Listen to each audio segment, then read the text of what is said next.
Comme saint François d'Assise, saint Antoine de Lisbonne ou saint Benoît, la dévotion de notre bon capucin à l'enfance de notre Seigneur Jésus-Christ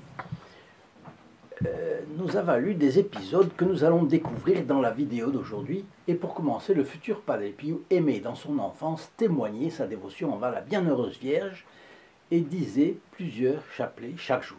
Sa piété le portait tellement à vénérer l'enfant Jésus que vous serez surpris par les grâces avec lesquelles la Providence a répondu à ses élans pour l'enfant de Dieu, l'enfant Dieu, ses élans d'amour. Pendant que ses parents travaillaient au champ, le jeune Francesco façonnait de petits personnages d'argile et faisait une crèche qu'il installait dans une cavité du mur principal de la maison. Il préparait ensuite des lampes en remplissant des coquilles d'escargot de quelques gouttes d'huile et il y ajoutait un peu d'étoupe. Et puis il mettait autour de sa grotte des morceaux de mousse qu'il prélevait sur des troncs d'arbres avec un canif. Et puis il restait des heures devant la crèche à chanter des hymnes appris à l'église et priant le rosaire. Chers amis fidèles du Padre Pio, bonjour, mon nom est Jean Goyard et vous assistez au programme sur les pas du Padre Pio. Aujourd'hui, vous n'avez jamais osé imaginer cela, même avec le Padre Pio. Savez-vous que nous diffusons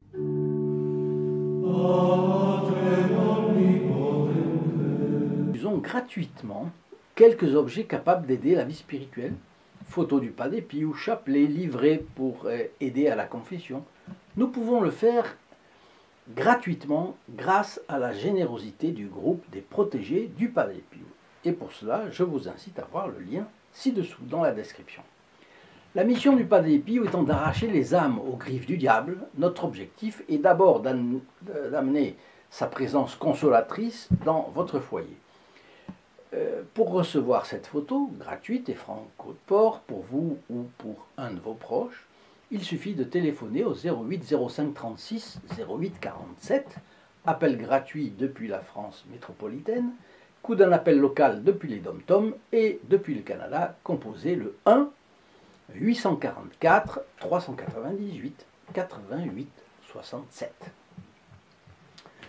Quand le Padre Pio a rejoint le couvent Notre-Dame des Grâces à San Giovanni Rotondo, il prend l'habitude de prier devant une belle statue de l'enfant Jésus dont il admirait tellement la beauté qu'il ne cessait de l'embrasser. Et il l'appelait même le Bambinello dei baci, en italien, le bambin des baisers. Cet enfant Jésus a une histoire en fait. Carlo Campanini, mort en 1984, a été un des acteurs italiens les plus appréciés du XXe siècle. Devenu fils spirituel du Padre Pio, il a été converti par ce dernier en 1939. Au printemps 1966, lors d'une de ses nombreuses visites au Bon Capucin, il s'extasie devant ce bel enfant Jésus placé pas loin de la cellule du Padre Pio.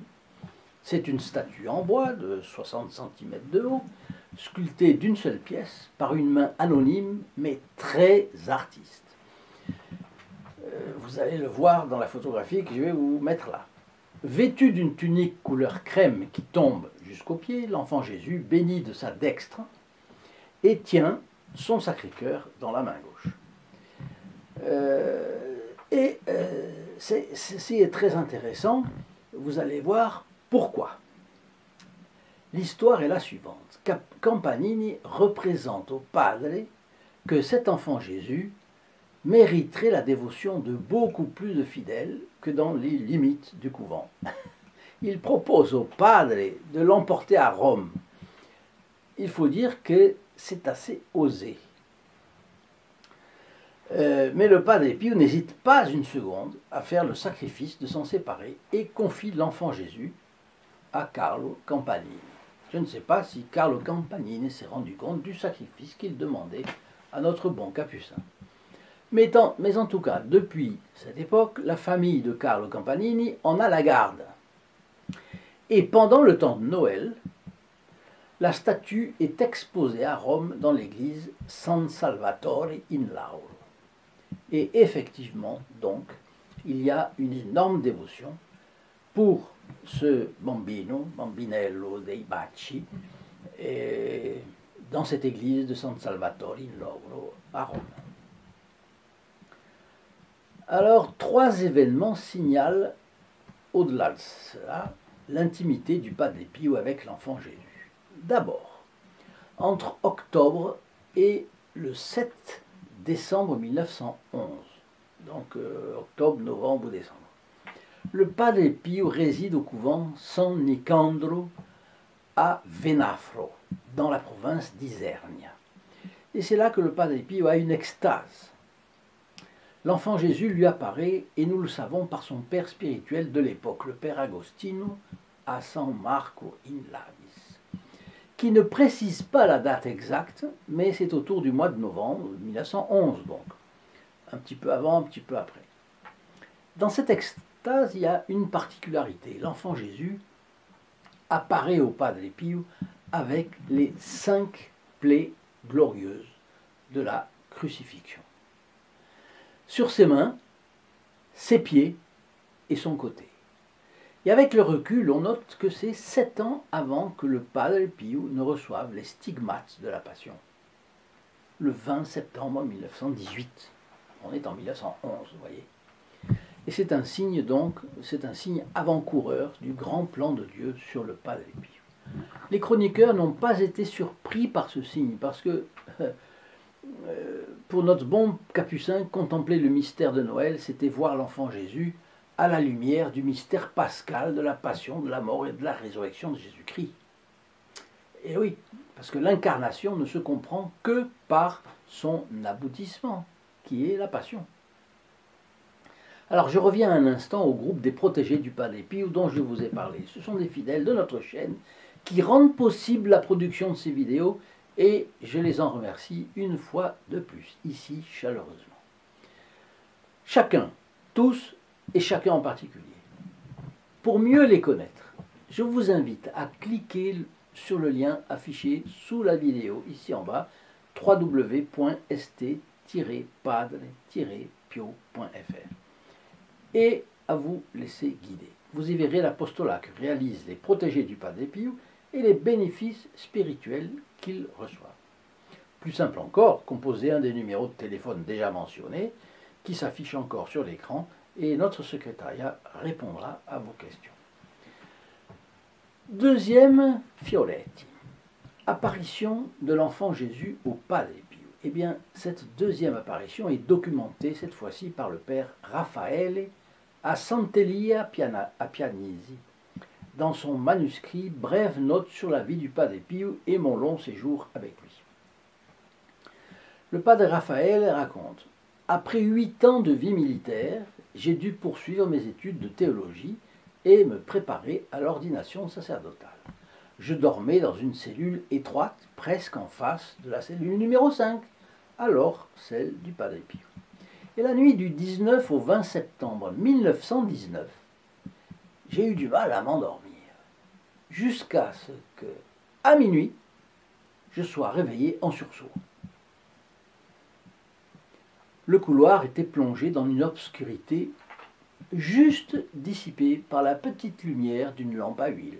Ça fait, dans un couvent, c'est très joli, on n'utilise pas, au moins dans les couvents classiques, on n'utilise pas l'électricité qui donne une lumière pas bien belle. On a une lumière à partir d'une lampe à huile. Et ça vacille un peu, c'est très joli, c'est très doux comme lumière. Bon, c'est ce qu'il a, c'est ce qu'ils ont à San Giovanni Rotondo. Mais, donc il ouvre la porte, il voit, il sort de sa cellule, et il voit passer le Padre Pio. Alors là, c'est fort, entièrement nimbé de lumière, et portant dans ses bras l'enfant Jésus. C'est quelque chose d'impressionnant. C'est quelque chose d'impressionnant. Documenté par un compagnon, un voisin de cellule, n'est-ce pas? Mais là, ce n'était pas dans les bras du Padre Pio une statue, non plus. C'était pas un enfant Jésus en cire, comme souvent dans les couvents, on le fait, ou dans les paroisses, on a un enfant Jésus en cire. Non, c'était l'enfant Jésus vivant. Et le Padre Pio avançait lentement tout en murmurant des prières. Il est passé devant moi sans même remarquer que j'étais là. Quelques années après, j'ai appris que le 20 septembre 1919 avait été le premier anniversaire de sa stigmatisation. Le 20 septembre 1918. Là, le père Raphaël à Santelli à Pianisi a compris le sens de cette curieuse apparition.